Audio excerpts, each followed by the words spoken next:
ولا تصلي على أحد منهم مات أبدا ولا تقم على قبره. حدثني إبراهيم بن المنذر حدثنا أنس بن عياض عن عبيد الله عن نافع عن ابن عمر رضي الله عنهما أنه قال: لما توفي عبد الله بن أبي جاء ابنه عبد الله بن عبد الله إلى رسول الله صلى الله عليه وسلم فأعطاه قميصه وأمره أن يكفنه فيه، ثم قام يصلي عليه، فأخذ عمر بن الخطاب بثوبه فقال: تصلي عليه وهو منافق وقد نهاك الله أن تستغفر لهم.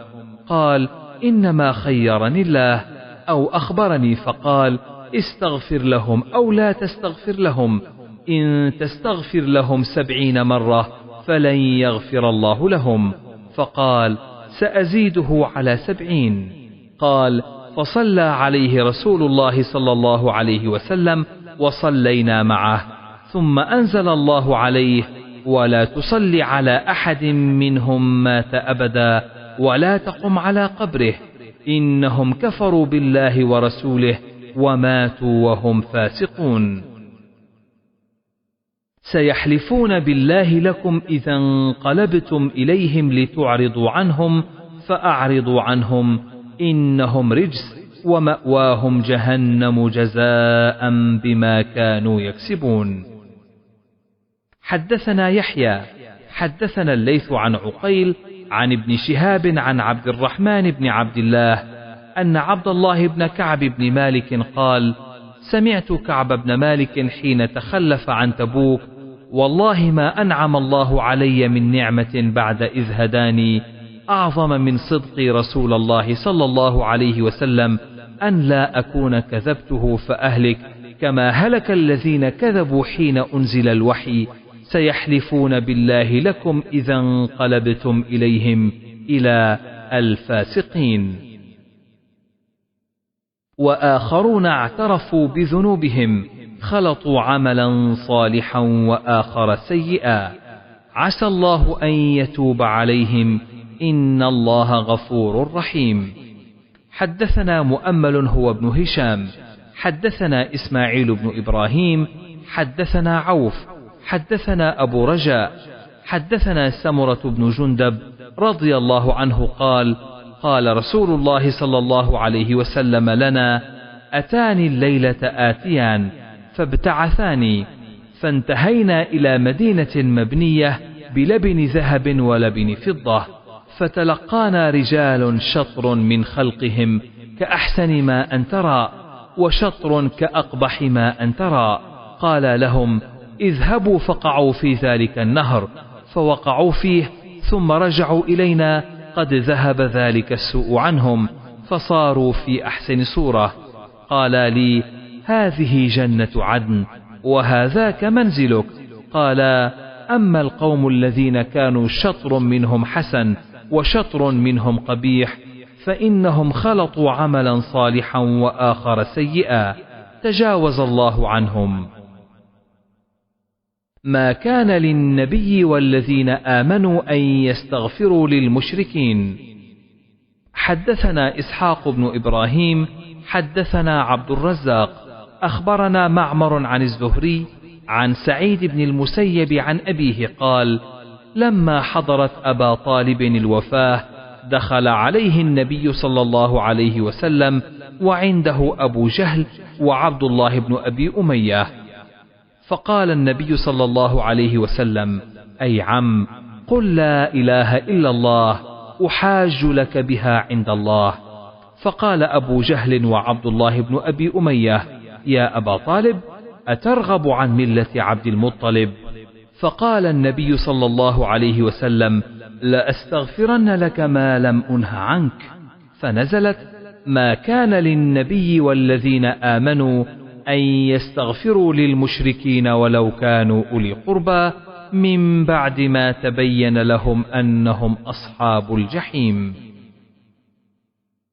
لقد تاب الله على النبي والمهاجرين والأنصار الذين اتبعوه في ساعة العسرة من بعد ما كاد تزيغ قلوب فريق منهم ثم تاب عليهم إنه بهم رؤوف رحيم.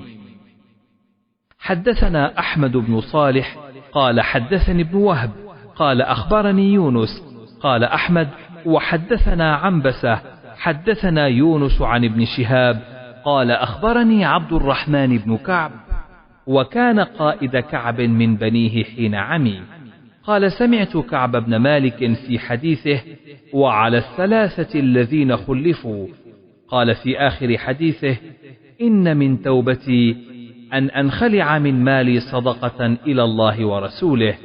فقال النبي صلى الله عليه وسلم أمسك بعض مالك فهو خير لك. وعلى الثلاثة الذين خلفوا حتى إذا ضاقت عليهم الأرض بما رحبت وضاقت عليهم أنفسهم وظنوا أن لا ملجأ من الله إلا إليه ثم تاب عليهم ليتوبوا إن الله هو التواب الرحيم.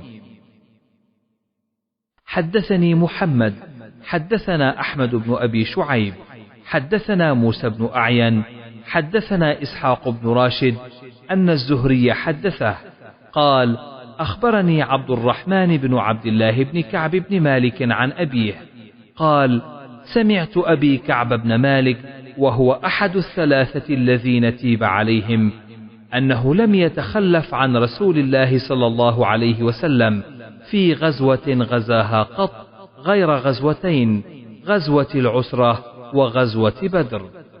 قال فأجمعت صدق رسول الله صلى الله عليه وسلم ضحى وكان قلما يقدم من سفر سافره إلا ضحى وكان يبدأ بالمسجد فيركع ركعتين ونهى النبي صلى الله عليه وسلم عن كلامي وكلام صاحبي ولم ينه عن كلام أحد من المتخلفين غيرنا فاجتنب الناس كلامنا فلبثت كذلك حتى طال علي الأمر وما من شيء أهم إلي من أن أموت فلا يصلي علي النبي صلى الله عليه وسلم أو يموت رسول الله صلى الله عليه وسلم فأكون من الناس بتلك المنزلة فلا يكلمني أحد منهم ولا يصلي علي. فأنزل الله توبتنا على نبيه صلى الله عليه وسلم حين بقي الثلث الآخر من الليل ورسول الله صلى الله عليه وسلم عند أم سلمة وكانت أم سلمة محسنة في شأني معنية في أمري فقال رسول الله صلى الله عليه وسلم يا أم سلمة تيب على كعب. قالت أفلا أرسل إليه فأبشره؟ قال إذن يحطمكم الناس فيمنعونكم النوم سائر الليلة حتى إذا صلى رسول الله صلى الله عليه وسلم صلاة الفجر آذن بتوبة الله علينا وكان إذا استبشر استنار وجهه حتى كأنه قطعة من القمر. وكنا أيها الثلاثة الذين خلفوا عن الأمر الذي قبل من هؤلاء الذين اعتذروا حين أنزل الله لنا التوبة فلما ذكر الذين كذبوا رسول الله صلى الله عليه وسلم من المتخلفين واعتذروا بالباطل ذكروا بشر ما ذكر به أحد. قال الله سبحانه يعتذرون إليكم إذا رجعتم إليهم قل لا تعتذروا لن نؤمن لكم قد نبأنا الله من أخباركم وسيرى الله عملكم ورسوله. الآية. يا أيها الذين آمنوا اتقوا الله وكونوا مع الصادقين. حدثنا يحيى بن بكير حدثنا الليث عن عقيل عن ابن شهاب عن عبد الرحمن بن عبد الله بن كعب بن مالك أن عبد الله بن كعب بن مالك وكان قائد كعب بن مالك قال سمعت كعب بن مالك يحدث حين تخلف عن قصة تبوك فوالله ما أعلم أحدا أبلاه الله في صدق الحديث أحسن مما أبلاني ما تعمدت منذ ذكرت ذلك لرسول الله صلى الله عليه وسلم إلى يومي هذا كذبا. وأنزل الله عز وجل على رسوله صلى الله عليه وسلم لقد تاب الله على النبي والمهاجرين إلى قوله وكونوا مع الصادقين. لقد جاءكم رسول من أنفسكم عزيز عليه ما عنتم حريص عليكم بالمؤمنين رؤوف رحيم. من الرأفة. حدثنا أبو اليمان أخبرنا شعيب عن الزهري قال أخبرني ابن السباق أن زيد بن ثابت الأنصاري رضي الله عنه وكان ممن يكتب الوحي قال أرسل إلي أبو بكر مقتل أهل اليمامة وعنده عمر، فقال أبو بكر إن عمر أتاني فقال إن القتل قد استحر يوم اليمامة بالناس، وإني أخشى أن يستحر القتل بالقراء في المواطن فيذهب كثير من القرآن إلا أن تجمعوه، وإني لأرى أن تجمع القرآن. قال أبو بكر قلت لعمر كيف أفعل شيئا لم يفعله رسول الله صلى الله عليه وسلم؟ فقال عمر هو والله خير. فلم يزل عمر يراجعني فيه حتى شرح الله لذلك صدري، ورأيت الذي رأى عمر. قال زيد بن ثابت وعمر عنده جالس لا يتكلم، فقال أبو بكر إنك رجل شاب عاقل ولا نتهمك، كنت تكتب الوحي لرسول الله صلى الله عليه وسلم، فتتبع القرآن فاجمعه، فوالله لو كلفني نقل جبل من الجبال ما كان أثقل علي مما أمرني به من جمع القرآن. قلت كيف تفعلان شيئا لم يفعله النبي صلى الله عليه وسلم؟ فقال أبو بكر هو والله خير. فلم أزل أراجعه حتى شرح الله صدري للذي شرح الله له صدر أبي بكر وعمر، فقمت فتتبعت القرآن أجمعه من الرقاع والأكتاف والعسب وصدور الرجال، حتى وجدت من سورة التوبة آيتين مع خزيمة الأنصاري لم أجدهما مع أحد غيره: لقد جاءكم رسول من أنفسكم عزيز عليه ما عنتم حريص عليكم، إلى آخرهما. وكانت الصحف التي جمع فيها القرآن عند أبي بكر حتى توفاه الله، ثم عند عمر حتى توفاه الله، ثم عند حفصة بنت عمر، تابعه عثمان بن عمر. والليث عن يونس عن ابن شهاب. وقال الليث حدثني عبد الرحمن بن خالد عن ابن شهاب، وقال مع أبي خزيمة الأنصاري. وقال موسى عن إبراهيم حدثنا ابن شهاب مع أبي خزيمة، وتابعه يعقوب بن إبراهيم عن أبيه. وقال أبو ثابت حدثنا إبراهيم، وقال مع خزيمة أو أبي خزيمة.